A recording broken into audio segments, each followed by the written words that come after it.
I'm Scott, and this is episode 22 of What Makes This Map Great. This is the series where we take a deep dive into some classic games that hold a special place in my gaming heart. We'll be exploring their amazing level design, beautiful art, creative combat encounters, as well as uncover their secrets and see just how much they've influenced the gaming world.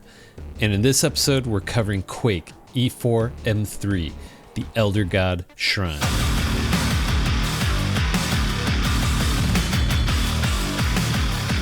All sources used for this video will be linked down in the description below. Like, sub, do all the YouTube stuff. It is greatly appreciated. Let's get into it. The Elder God Shrine is the third map of episode 4, the Elder World for Quake. And this ode to an Elder God is brought to us by the master of Lovecraftian, Sandy Petersen. We'll be navigating through what seems like an old castle with long, winding hallways, all leading to various rooms of interest. What makes it special is how different and varied each wing of this map is. We'll need to collect the silver and gold keys in order to progress through this map. There are also a number of traps, some of them taking advantage of illusory walls, hiding enemies behind them. And my favorite location, there is an awesome graveyard. This is where we'll pick up our grenade launcher for the first time this episode, as well as use it on a ton of zombies. Speaking of enemies, you can expect to encounter zombies, knights, scrags, ogres, fiends, and one brand new enemy type, which I don't want to spoil here. Most players hate it, and for good reason. There are also 3 secrets in this level in total, which we'll make sure to cover as they are useful and come handy. To give some context of the player experience up to this point in Quake, it all started at the Slipgate Complex, a military base that is home to a machine capable of dimensional travel known as the Slipgate. An evil entity codenamed Quake sends its own forces through from the other side, defeating and turning all soldiers into mindless grunts. Ranger, the lone marine played by you, fights their way through with a mission to defeat this evil force and put an end to Quake. You step through the Slipgate and enter the dimension of the Doom, a realm that is home to old haunted castles and dark underground caverns with monsters beyond our understanding. After conquering every obstacle, Ranger defeats Cathan, the realm's guardian, and obtains the Rune of Earth Magic. He discovers that a rune of magical power awaits him at the conclusion of each of Quake's haunted lands. Ranger then proceeds to the realm of black magic, where his fight continues through decaying castles, dark crypts, and ominous mansions. Nothing can stop him. He destroys the Vor sisters and acquires the rune of black magic. The rune whispers dark thoughts into your brain and reveals that the Hellmother Shub-Niggurath is behind all of this. You also learn that once armed with all 4 runes, the gate to Shub-Niggurath's pit will open, and you can face the witch goddess herself in her frightful Otherworld cathedral. Ranger continues his mission, travels through the next Slipgate in search of the 3rd room in the Netherworld, a dark and barren place full of vaults and tombs, primal fear in a strange dimension. Surviving horrors of the Chambers of Torment, you grasp the Rune of Hell Magic. Its terrible secrets blight your mind. Gathering the shreds of your courage, you become even more determined to destroy the hideous creatures whose mere existence threatens the souls and psyches of all the population of Earth. With one more rune left to collect, Ranger continues on through the 4th and final Slipgate into the Elder World, where your worst nightmares come true. Arcane and abstraction combined, with eldritch horrors threatening Ranger's sanity. This is where our journey takes place. Let's not waste any more time. Let's dive right in. We arrive at the Elder God Shrine. Brown stone brick, make up these tall old walls with similar stone pillars. The ceiling has wooden support rafters holding up some kind of stone-like plaster ceiling. And unlike the prior map, the Tower of Despair, the architecture here looks much more solid and well kept. The stonework doesn't look as cracked or decrepit. And as the name of this map implies, we may be starting in what looks like a space of worship. A fiend appears to be kneeling at an altar. I wouldn't think it's worshipping this mega health, but maybe the symbol on this beautiful red stained glass window. Could it be the symbol of an ancient one? Also, notice the additional mega to the upper left and the rocket ammo at the top right. Just out of reach, serving as a hint that we may be returning to this space by other means. The side areas of this room have step-like structures, almost like pews or benches at a church, enforcing the idea of this being a place of worship. And look, a door. Sandy gives us a very strong hint. You must shoot the window to open this door. The constant beeping almost seems as if he's a little upset we didn't remember this gameplay lesson from the prior map.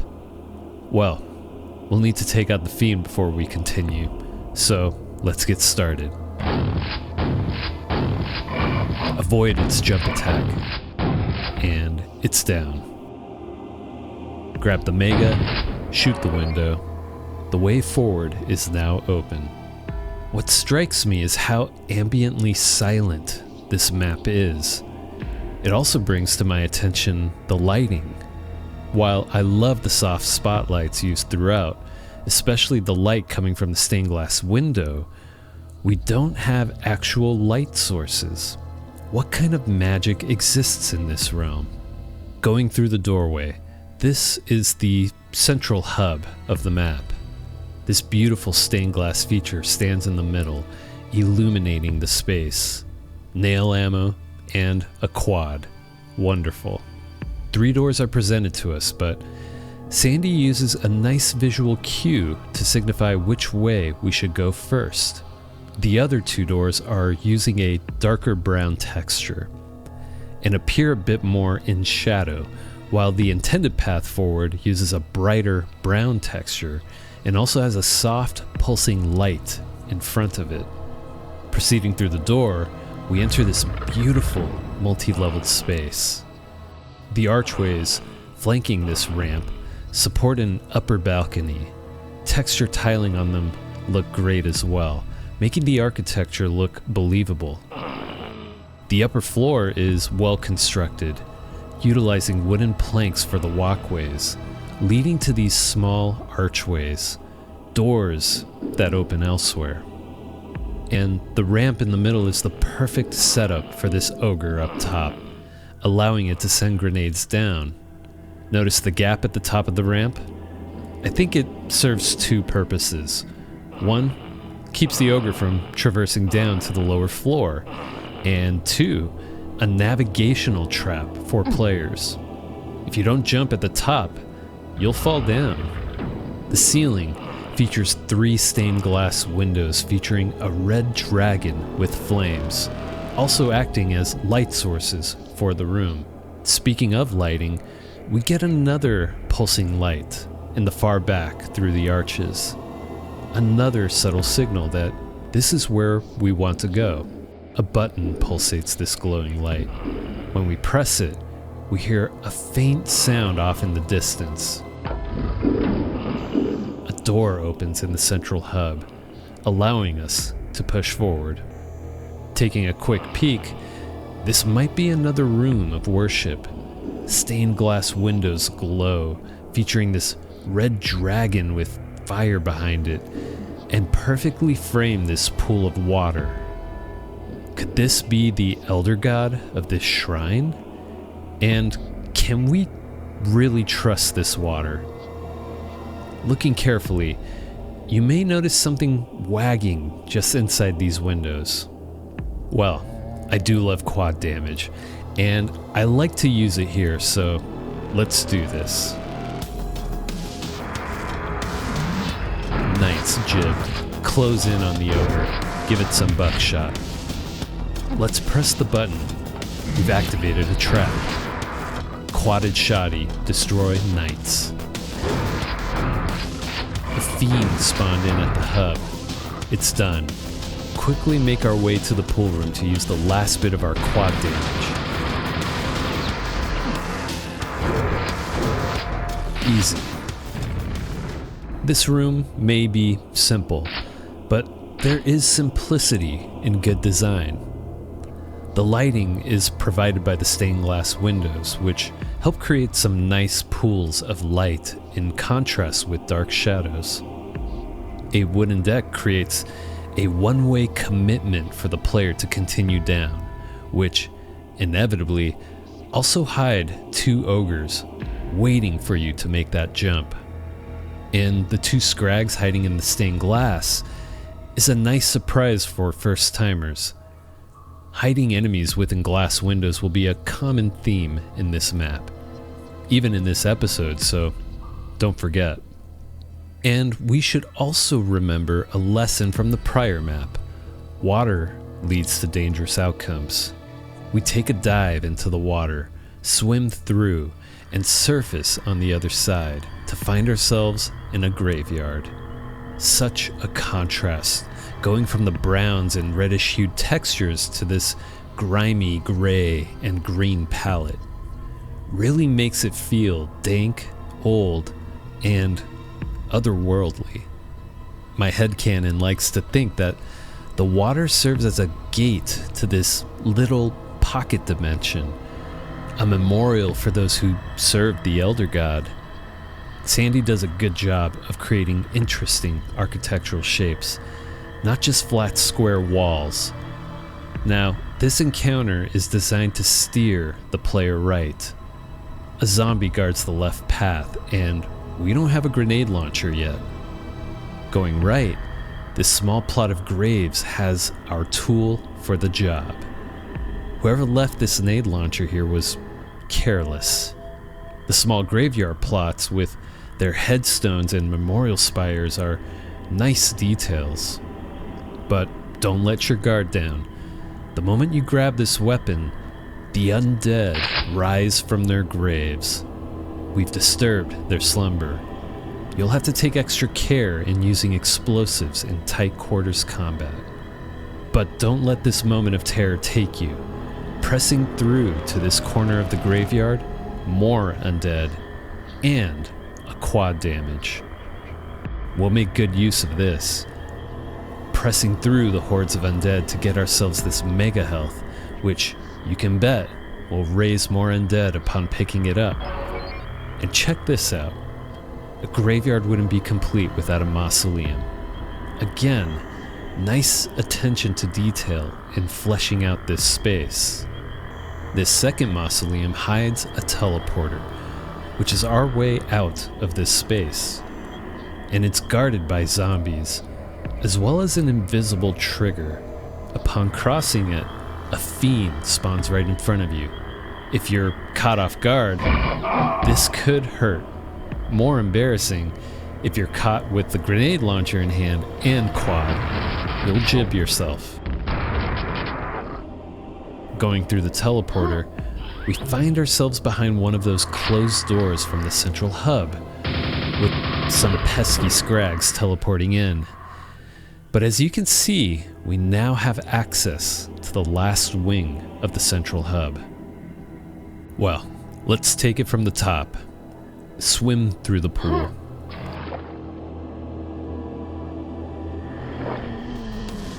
Let's make a run for the grenade launcher. Now put these undead to rest in pieces. Watch those close quarters explosions. More zombies teleported in. Be ready.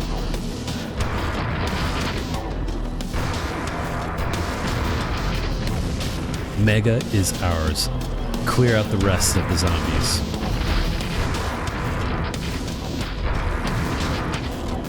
And let's swap to the double barrel to avoid an accident.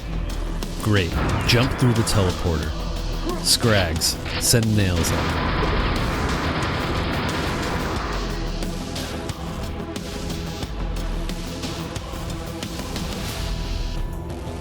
This water holds supplies.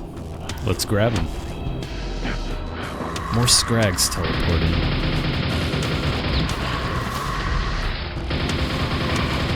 And a feed. Take it down first.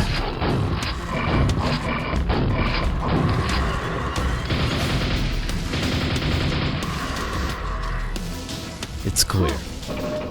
This small pool of water hosts a lift, as well as some supplies should you take a swim.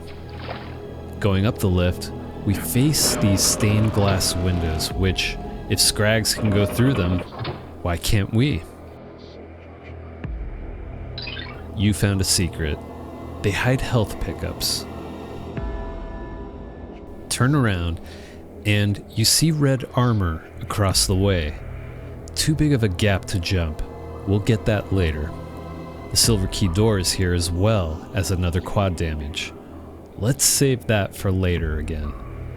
Opposite of the silver key door, you'll notice another door archway that is shut. Upon approaching it, the wall lowers, revealing a long, ominous hallway. As a side note, I wanted to point out this detail. Above this archway is a small bit of that wizard blue brick texture that we see continue down the hallway. I think it's a neat way to hook the player into thinking this is a traditional secret when actually subliminal space. Dark, empty hallways with soft, dim lighting. Who knows what hides in these halls? It feels ominous, depressing, as these blue stained glass windows provide soft light into these old abandoned hallways. And this would be an appropriate time to introduce what is arguably the worst enemy to encounter in Quake. The Spawn. It waits in the darkness. A wonderful setup as it is silhouetted by a soft light behind it. Should you run down this hall, not watching your corners, you hear this. It belches at you in protest, then proceeds to bounce around the environment, making it hard to hit, all while colliding into you and doing damage. Worse, should you destroy it in close range, it explodes, doing massive damage. Best tactic, the moment you hear that belch, kill it. You have a brief moment as it winds up to begin its bouncing routine. I'd actually recommend using nails. Just make sure your hits count. And that spawn was guarding something. Approach this archway, it opens, revealing that upper ledge with rockets from the start of the map. Oh, and you may encounter a fiend or two in this lower section. They teleport into the central hub when we gained access to each doorway. Sometimes they path and hide in a corner until you discover them later. And that mega is across the way. We'll get that later. Let's return to these long halls. This section plays out like a classic 90s first-person shooter maze. Let's break it down step by step. At the T-intersection ahead, you'll be attacked by a duo of knights. This combat encounter is tricky, as you'll first notice the one to the right on approach, as the left one closes the distance and carves you up. To our left, we can see just down the hall is the gold key door. Barred windows provide openings for two ogres guarding it from the other side. And, rightfully so, the exit archway is just on the other side. Gold key is our main objective. But first, let's make a right at the prior T intersection. This leads us to our second secret. This central structure emits light through its stained glass windows, almost suggesting there's a space within. Exploring this corner of the halls, there is a button. Press it, and you found a secret. guarded by zombies. We have blue armor, shells, nails, a double barrel, as well as another quad. Sandy is so generous. I love how creative this secret is. It's not just your typical small door opening to reveal a secret closet or a walk-through glass window. The entire floor opens up, revealing a huge space underneath. Really cool vertical layering here. To leave this space, you could walk onto the wooden lift in the center of the room, press the button, and you're back at the upper floor halls. But this secret is a double secret. Quickly step back off the platform, and you'll discover a teleporter underneath. Grab the quad before you take the portal. Step through, and you found another secret, providing supplies and red armor, which is super useful. Back at the Silver Key door room, leap across to the lift, and let's backtrack to the T intersection. Go left, take out these ogres through the windows, continuing another split. I like going right. 2 fiends flank us. Quad shotty works best for them. Yellow armor, it's a trap. Blast these zombies with grenades. And we have a moment to rest. This trap is such an obvious setup, but I love it. Crucified zombies flank the yellow armor. It's totally cursed. Approaching the yellow armor, the lights go out. The left wall lowers, revealing more undead. A nice touch to this secret is, upon killing all the zombies, the lights turn back on. Now, you can use these crucified zombies as a landmark in these maze-like hallways. Love the abundance of power-ups in this map. This monster closet rewards us with a ring of shadows. We'll be putting this to good use. Let's preview what's up ahead. The lighting in this part of the halls appears to be lighter, yet they still feel unsettling with how empty they are. From here, let's go left. This archway opens up. We can grab that mega health we saw in the starting room through this doorway. Always good map design when you can get the player to revisit earlier areas from different vantage points. Let's backtrack and take the other hall. We end up at another T intersection with a challenging combat encounter. 2 spawns wait to ambush you. This will be a test in how quickly you can take out 2 before they start jumping around. Thankfully, the Ring of Shadows should give you the jump on them.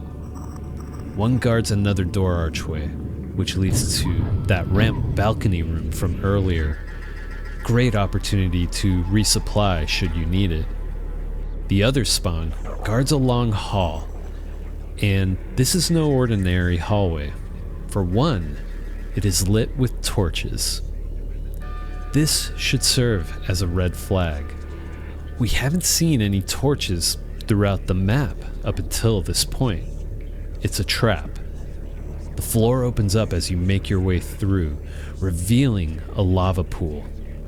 If you don't jump at the final portion of the run, you'll fall into this hot drink. Once you do make it, this door opens, revealing a fiend, as well as the silver key. You're also rewarded with a grenade launcher, but I almost consider it a bit of a weapon trap. You see, in Quake, you automatically swap weapons upon picking one up, so you essentially have a grenade launcher in hand as the fiend is revealed, potentially creating a self-explosive accident. But the Ring of Shadows should give you the advantage through all of this. Let's play it out. Grab the ring, my precious. Let's not forget the mega health.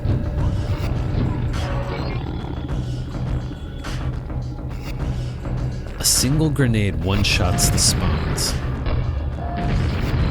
Cross the lava trap quickly. and jump.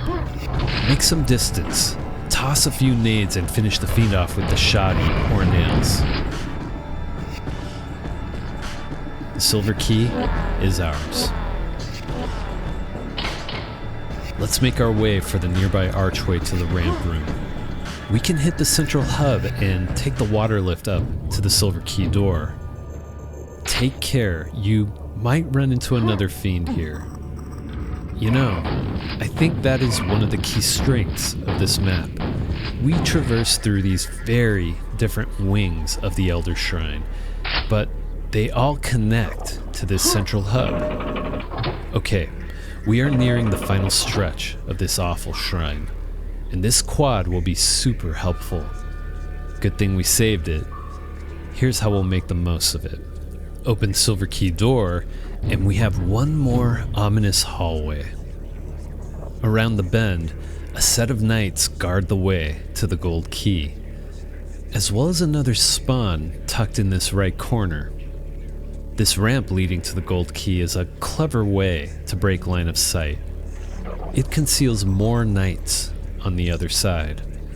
I love how they are placed in shadow. As they charge forward, they emerge from it and catch first-time players off guard. Once these enemies are defeated, we'll be given access to the ramp room again. Now we get a better sense of how this whole place is connected. Crossing the upper balcony, we can shortcut our way to the gold key door. More scrags have joined the effort to prevent you from leaving. And 2 more ogres have appeared in the exit archway room. Grabbing the gold key is what summons them to reinforce their defenses. That's it. Seems pretty easy. Let's first open the door, then grab the quad to maximize its use. I like to live dangerously and use grenades on the knights and the spawn. Grab the gold key.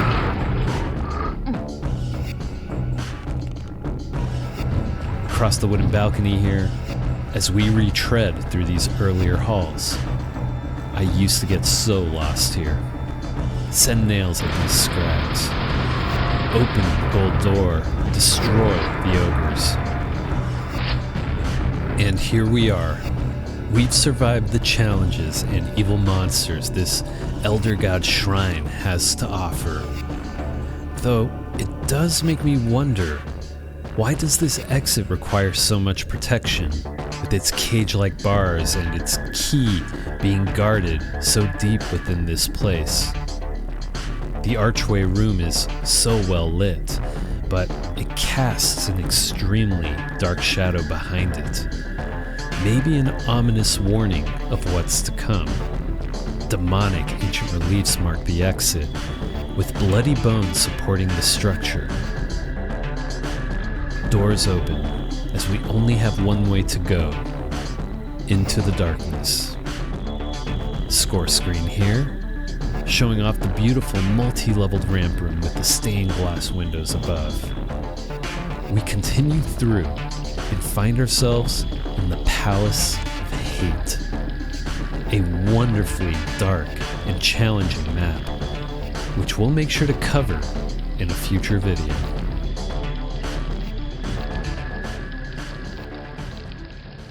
So here's the part where we go over some quick trivia regarding our featured map. It seems to be a common trend with episode 4 maps. There's not a whole lot I could find for this one, but I've got a couple, so here we are. This map was featured in early pre-release screenshots by the team at id Software. I'll share the image here on screen. I tried to not scale it too much, otherwise the pixels just get blown out and it doesn't look great. But as you can see with the side-by-side comparison from the final version, not much really changed in this hallway. The left wall geometry was shortened. Most noticeable difference though is the lighting. A lot more contrast between the light and the dark areas of this space. I'm a huge fan when devs share early looks at the games that they're working on. I know it's usually a risky move because most casual gamers, they don't quite understand that a lot can change in game development between alpha and beta and up to the full release of a game. But either way, it is extremely insightful. In the N64 version of Quake, the ramp room with the knights and ogres hides a secret button behind that ramp, and this button opens a door within secret number 3, which is the portal exit to the secret level for episode 4. The devs on Quake 64 had to change the secret exit location to this map because E4M3, Hell's Atrium, which we haven't covered yet, but that map is not present in the Quake 64 version of the game. So what makes E4M3, the Elder God Shrine, a great map? It's just a masterclass in level design and storytelling. You've got this main central hub that just smoothly branches out into all of these distinct thematic areas. From the ominous starting shrine room to the weird pocket dimension graveyard and those long maze-like hallways. The map is fantastic at setting a mood by utilizing lighting, creating contrast with pools of light and shadow, even using things like stained glass windows to simulate light and clever lighting to gently guide you, all while keeping that oppressive dark vibe going. The design is sharp.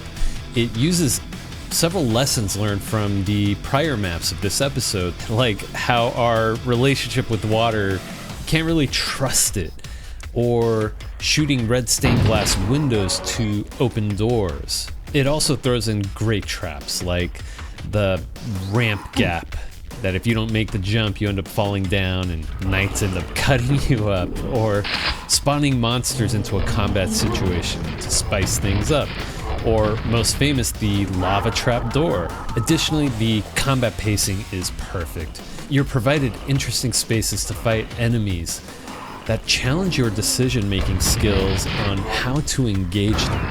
Plus, it's super generous with secrets and power-ups. It's really rewarding you to explore every corner of the map. And what's always a great design for any map is how you're constantly looping back to earlier areas from a new angle to grab more pickups. It's brilliant. And let's not forget about our introduction to the Spawn. This enemy, as much as people hate it, it's memorable, and placing it in these tight, long hallways gives it a perfect environment that complements its movement and attacking patterns. The Elder God Shrine is a perfect example of Sandy Petersen's Lovecraftian vision brought to life. His dedication to interconnected spaces, coupled with thoughtful enemy placement and haunting environments, will make sure this map remains a satisfying and memorable piece of Quake's history. What are your thoughts on E4M3, the Elder God Shrine? Did you enjoy the graveyard as much as I did? And how did your first encounter with the Spawn go? I'd love to hear your thoughts. Let me know down in the comments section. If you enjoyed this video, hit that like button, share it with friends, and subscribe for more great gaming content.